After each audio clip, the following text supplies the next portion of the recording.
Hi friends, welcome back to my channel Rohtak से London. और कुछ लोग तो अभी वीडियोस देखने के बाद मुझे बीटेक वाला भाई, बीटेक लंदन वाला भाई इस तरीके से भी नामों से पुकारते हैं। तो चैनल को जरूर लाइक, शेयर और सब्सक्राइब कर लेना। वीडियो जो है उनको शेयर करते रहना। और जो आज की वीडियो है वो बहुत ही इंटरेस्टिंग होने वाली है, क्योंकि जो आज की वीडियो हम बनाने वाले हैं वो हमने कुछ चीज़ों को ध्यान में रख करके बनाई है। जैसे कि जो लोग बीटेक कर लेते हैं या फिर कोई टेक्निकल कोर्स कर लेते हैं, उसके बाद उनको नौकरी मिलने के अंदर क्या क्या दिक्कत रहती है। तो जो डर है उसका सामना हमें कैसे करना है। और ये जो डर है ये हमें सोसाइटी से बचपन से ही मिलता है, जब आप पढ़ाई वगैरह शुरू कर देते हैं। और जैसे ही आप पढ़ाई का लेवल क्रॉस करते जाते हैं और 10th करते हैं, +2 करते हैं, फिर उसके बाद कोई डिग्री करते हैं, तो ये डर जो सोसाइटी आपको देती है घर, इसकी शुरुआत घर से ही हो जाती है। बचपन में आप देखते होंगे अक्सर ये कहते हुए सुना होगा कि भाई पढ़ लिख ले, नहीं तो नौकरी नहीं मिलेगी। भाई तू क्या करेगा जिंदगी में? अगर 10th में मार्क्स कम आ गए, 90% क्यों नहीं आए, 80% क्यों नहीं आए, किसी के 55% आते हैं, तो उसको कहते हैं भाई तू चपरासी तक नहीं लगेगा। ये सब आपने सुन रखा है, बिल्कुल तरीके से सुना होगा। और इसकी शुरुआत घर में माँ बाप ने ही कर रही है, ठीक है।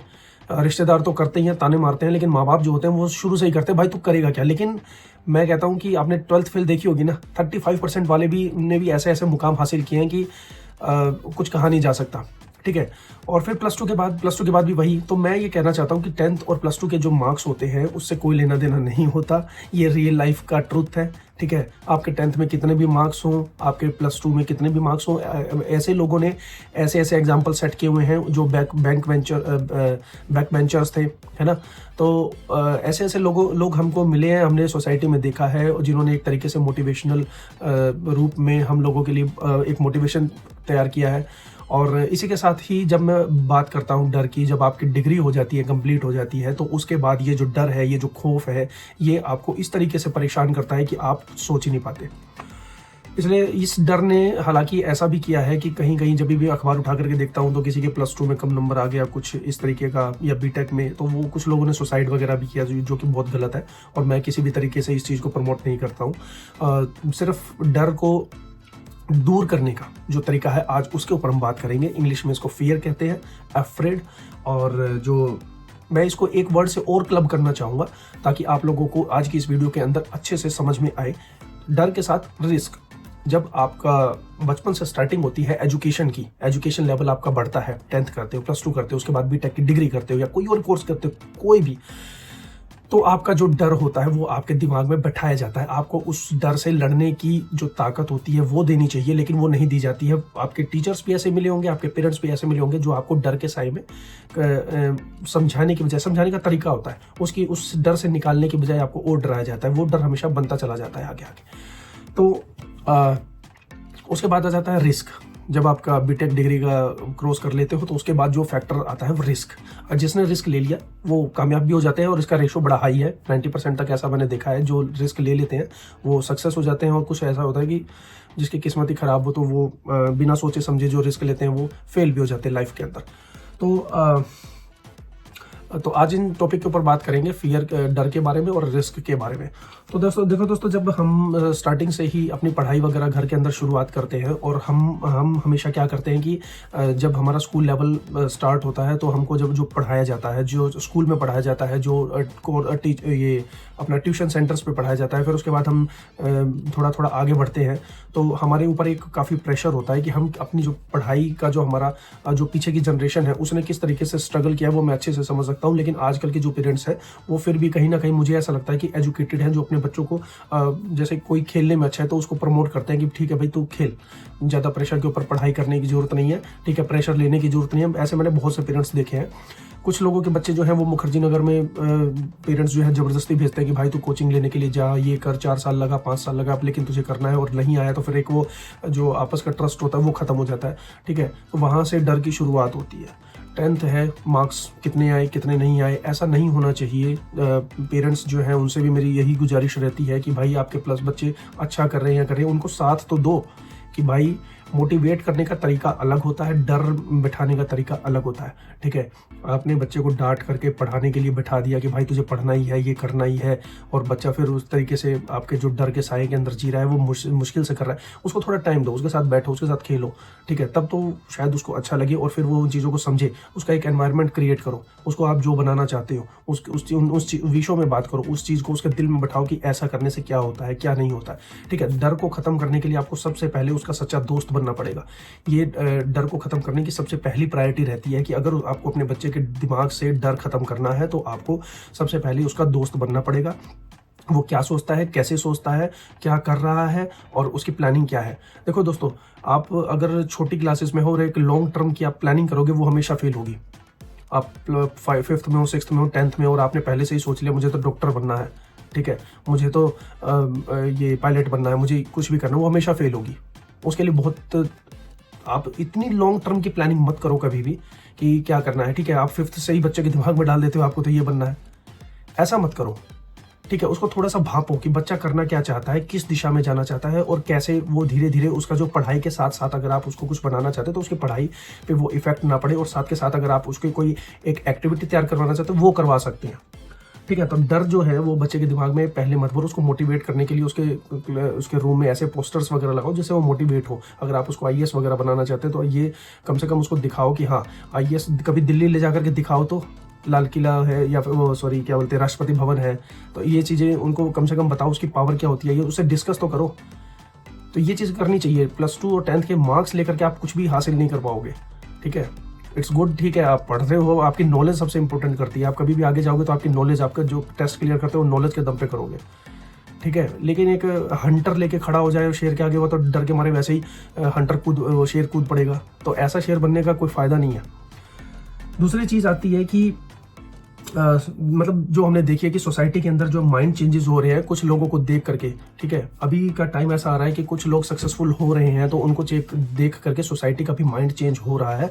अब मैंने ऐसा देखा है कि सोसाइटी के अंदर जैसे कोई यूट्यूब चैनल चला रहा है तो वो सक्सेस हुआ, कोई सिंगर बनना चाहता है तो वो सक्सेस हुआ। ऐसे लोगों को देख करके कुछ सोसाइटी के अंदर जो माइंड सेट था ना पढ़ाई वाला, 10th वाला कि +2 वाला की इतनी परसेंटेज तो तुम्हारी होनी ही चाहिए, तो वो अब थोड़ी थोड़ी धीरे धीरे चेंज होती जा रही है। और बच्चे भी अपने माँ बाप को इस चीज़ को समझाने में सक्सेसफुल हो रहे हैं कि पढ़ाई में इतना ही है, ठीक है, मैं 70% तक ले आऊँगा, लेकिन मेरी एक जो एक्टिविटी है, मेरा इंटरेस्ट इस चीज़ में वो मुझे करने दे।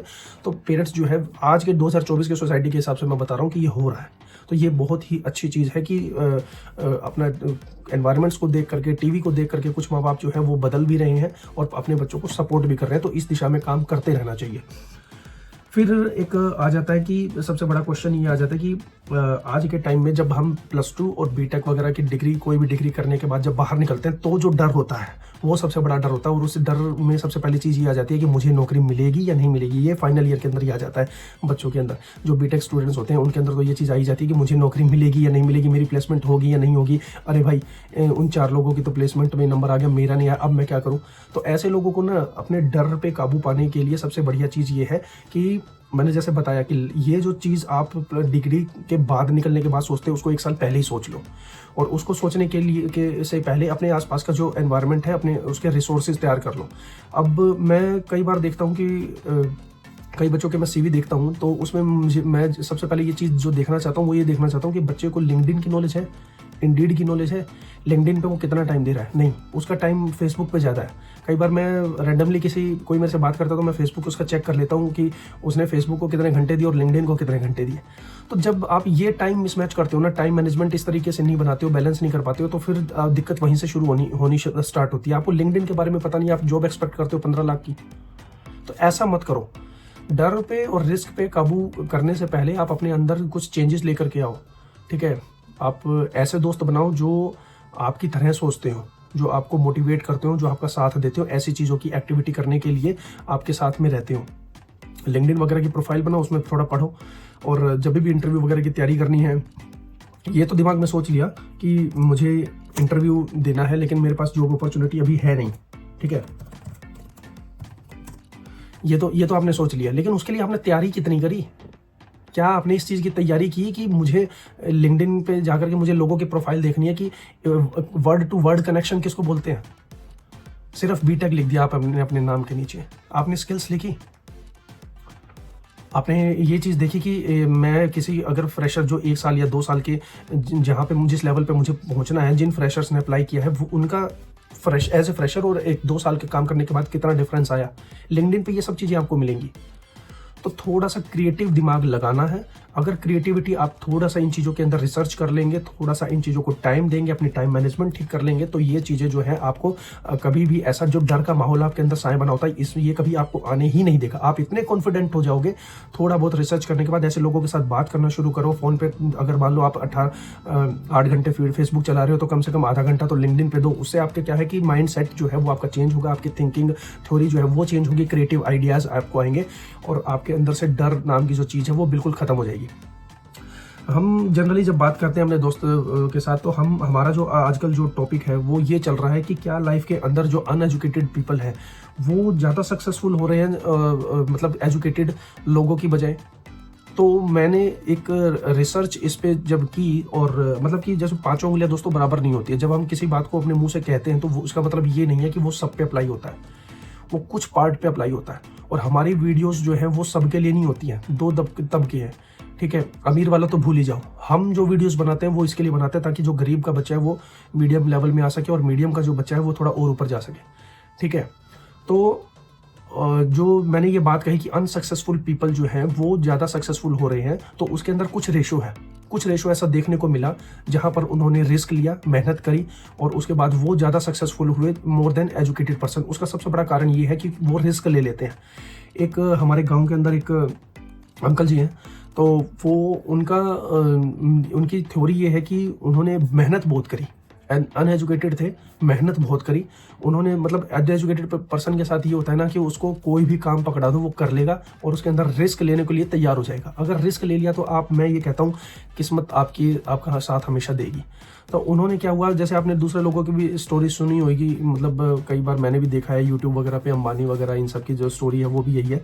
तो वो लोग क्या करते हैं कि जैसे अनएजुकेटेड पर्सन है, ठीक है, और आप अगर 1980-90 के कुछ ऐसे लोग होंगे उनकी बातें सुनोगे ना तो वो जरूर बताएंगे कि भाई पहले मैं टमाटर बेचता था, ठीक है, टमाटर का व्यापार फेल हो गया। तो जब फेल हो गया तो उसको डर किस बात का है, उसको तो टमाटर फेल हो गया, उसने आलू पकड़ लिया, आलू पकड़ते कि आलू बेचना शुरू किया, काफ़ी मेहनत करी, अपने खेत वगैरह में भी उगाया, तो उसके बाद उसकी आलू की इतनी बरकत हुई, बेच करके अमीर हो गया। उसके बाद उसने फैक्ट्री लगा ली। तो कुछ लोगों की स्टोरी जो है वो ऐसी है कि एक धंधा अगर सेटअप नहीं हो पाया तो दूसरा चालू कर लिया, दूसरा नहीं तो तीसरा। और आज के टाइम में जितने भी बिग ब्रांड्स हैं वो भी ऐसे ही करते हैं, कोई एक बिजनेस के ऊपर नहीं रहता, वो साथ के साथ जब एक सक्सेसफुल हो जाता है उससे दूसरा, दूसरे से तीसरा। अडानी इसका सबसे बड़ा एग्जाम्पल है। मैं उनको अनएजुकेटेड नहीं बोल रहा हूँ, लेकिन मैं एक बेसिक आदमी की बात बता रहा हूँ कि जो अनपढ़ लोग होते हैं, अनएजुकेटेड होते हैं, वो किस तरीके से लाइफ में रिस्क लेकर के आगे बढ़ जाते हैं। जबकि जो एजुकेटेड बंदे होते हैं, अब उनकी तो मुसीबत हो गई, अब तो उन्होंने बीटेक कर लिया, करने के बाद अब बीटेक की ही नौकरी करनी है। वो रिस्क अगर वो रिस्क उठा ही नहीं पाते कि मैं अगर मेरा मन इसमें चीज़ में नहीं लग रहा और मेरा ये करने का है तो मैं अपने डर को कैसे दूर करूँ, मैं रिस्क लेकर के लाइफ में आगे कैसे बढ़ूँ। तो ये जो अनएजुकेटेड और एजुकेटेड लोगों का है ना, आज के टाइम में जो लोग बीटेक करने के बाद 1-1.5 लाख रुपए की सैलरी ले रहे हैं और उनका मन नहीं लग रहा उस चीज़ में और वो चाहते हैं कि कोई एक नया बिजनेस शुरू कर लूँ मैं अपना और आगे काम कर लूँ, वो रिस्क नहीं ले सकते। ये सच्चाई है, वो इतना बड़ा रिस्क नहीं ले सकते कि मैं 1.5 लाख रुपए की सैलरी छोड़ करके एक आईएएस की तैयारी कर लूँ। मैंने अपनी पिछली वीडियो में बताया था कि एक सर ने 1.5 लाख की अपनी तनख्वाह छोड़ करके और आईएएस की 4 साल तैयारी करी, नौकरी नहीं लगी, फेल हो गए, ठीक है। या फिर मैं कोई बिजनेस कर लूँ इस तरीके से। तो अनएजुकेटेड जो बंदा है वो तो चुटकी बजा करके रिस्क ले लेगा कि मेरा ये धंधा नहीं चल रहा तो मैं दूसरा कर लूँगा।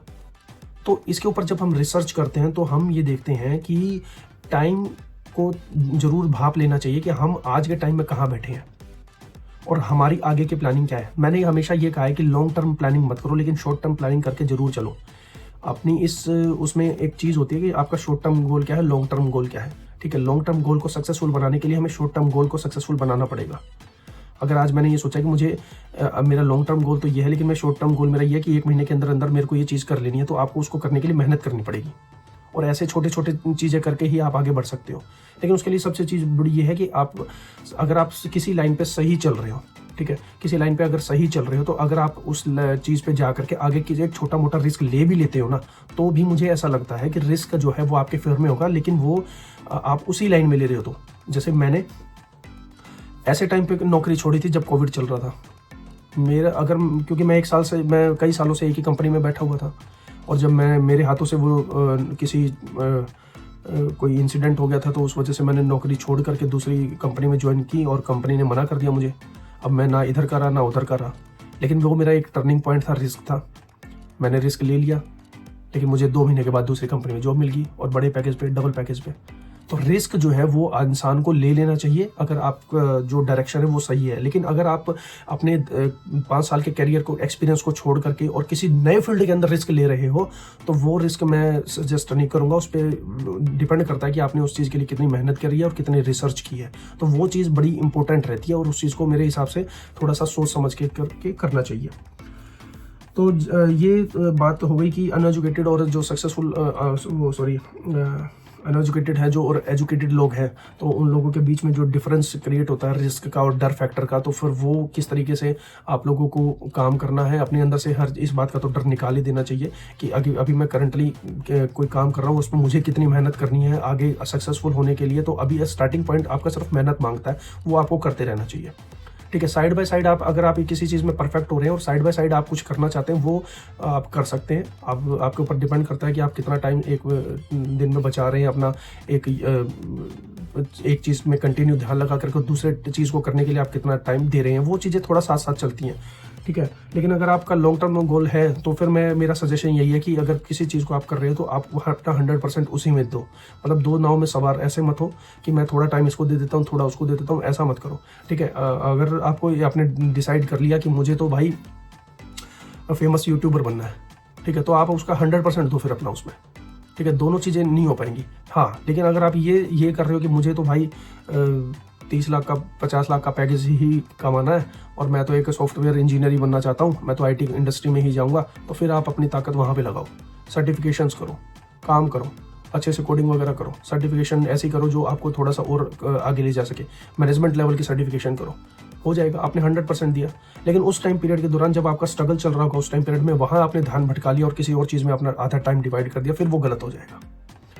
ठीक है, जब वो एक स्मूथ रास्ते पे आ जाए, जब आप सक्सेसफुल की सीढ़ी चढ़ जाओ और एक स्मूथ हो जाओ, तब आप उस पैशन को दूसरों से शेयर करने के लिए आप दूसरी जगह पर अपना थोड़ा सा दिमाग लगा सकते हो, जब आपका रिस्क फैक्टर कम हो जाए। लेकिन जब आपकी लाइफ में रिस्क है और जब आप ऐसे डिसीजन ले रहे हो, तो मैं सजेस्ट नहीं करूँगा कि आप दूसरा काम छेड़ो। ठीक है, और बाकी तो यही है कि मोटिवेशन के लिए मैं जैसे आप लोगों को हमेशा कहता रहता हूँ कि अगर आपका अभी स्टार्टिंग टाइम चल रहा है, स्टार्टिंग फेज चल रहा है, अपने आप को मोटिवेट रखो, अपना थोड़ा सा एनवायरनमेंट चेंज करो और टाइम सेव करो, टाइम मैनेजमेंट को अपना अच्छे से इंप्रूव करो और उसके साथ साथ अपनी कोई भी चीज़ कर रहे हो तो उस चीज़ की प्लानिंग करो। अपना टाइम जो है उस चीज़ में लगाओ जिस चीज़ को आपका करने का मन है, जो चीज़ आप हमेशा से सोच रहे हो कि मुझे ये करना है, तो उस चीज़ में प्रॉपर टाइम मैनेजमेंट और प्लानिंग करके उस चीज़ को करना, बिना सोचे समझे मत करना। और लास्ट में सिर्फ एक ही चीज़ बोलना चाहूँगा कि भाई दूसरों को पैसा दे देना, अपना समय मत दो। समय बड़ा कीमती है। ठीक है, इस चीज़ को अपने ऊपर ही लगाओ, क्योंकि जो ये स्टार्टिंग की एज होती है ना 23 साल के बाद, जब आपका डिग्री वगैरह कंप्लीट हो जाती है और उसके बाद जब आप आगे बढ़ते हो, उस लाइफ स्ट्रगल में करते हो, अपना टाइम बर्बाद मत करो। मैं बार बार यही चीज़ कह रहा हूँ कि टाइम बर्बाद मत करो, अपने आप को दूसरों से अलग कर लो। आपके 4 दोस्त मूवी देखने जा रहे हो, ठीक है, वो हो सकता है कि बहुत अच्छे घर से हो या उन्होंने अपना कुछ आगे फ्यूचर कर लिया हो, लेकिन आपने नहीं किया है और आपका बैकग्राउंड उतना स्ट्रॉन्ग नहीं है, तो अपनी टाइम मैनेजमेंट इस तरीके की करो, अपना टाइम बनाओ, दूसरों से अलग होकर के थोड़ा सा रिसर्च करो, अपने पढ़ाई पे दम लगाओ। यही 4 साल है स्टार्टिंग के, जो उसको यूटिलाइज कर लेता है टाइम को, तो वो सक्सेस हो जाता है। बाद में बहुत टाइम पड़ा, बहुत ज़िंदगी पड़ी है लाइफ एंजॉय करने की। जो स्टार्टिंग का टाइम है ना, इसमें थोड़ा सा सीरियस हो जाओ, थोड़ा सा सीरियस होकर के, और फिर उसमें पढ़ाई वगैरह करो, अपना स्ट्रगल करो। कुछ क्वेश्चंस आते हैं तो मुझसे पूछो, मैं नहीं हूँ, या फिर मेरे से कमेंट नहीं करना चाहते तो अपने आसपास ऐसे लोगों को ढूंढो जो आपकी तरह सोचते हो, आपकी तरह बात करते हैं। ऐसे ग्रुप बनाओ, ऐसे सर्कल बनाओ। लाइफ में ऐसे दोस्त बहुत होते हैं। अपने सीनियर से बात करो तो वो जरूर बताएंगे आपको कि क्या आगे करना चाहिए, कैसे करना चाहिए। लेकिन डिस्कस करते रहो। मेन चीज़ ये है कि डिस्कस करते रहो, उसको मन में बैठाए रहोगे तो वो जो है आपके जो थॉट है वो डर का रूप ले लेगा, और इस डर की वजह से कभी भी आप जिंदगी में रिस्क नहीं ले पाओगे। सक्सेसफुल होने के लिए सबसे चीज़ यही है कि अपने डर को भगा दो। और वो कैसे भगा सकते हैं? वो इस तरीके से भगाते हैं कि आप अपने टाइम का प्रॉपर प्लानिंग के थ्रू अपने टाइम को यूटिलाइज कर रहे हो, मेहनत कर रहे हो और नई नई चीज़ें सीख रहे हो, क्रिएटिव माइंड बन रहे हो, टाइम लगा रहे हो कि मैं आज थोड़ा सा लैपटॉप पे बैठ करके इस चीज़ में टाइम लगाऊंगा। तो ऐसे करोगे तो सक्सेस आपको ऐसा हो ही नहीं सकता ना मिले। ठीक है, बाकी फिर भी कोई क्वेश्चन हो तो आप कमेंट बॉक्स में जरूर लिखें और वीडियो को ज़्यादा से ज़्यादा शेयर करते रहें। और बार बार फिर मैं यही कहता हूँ, अपने डर को भगाओ। Thank you.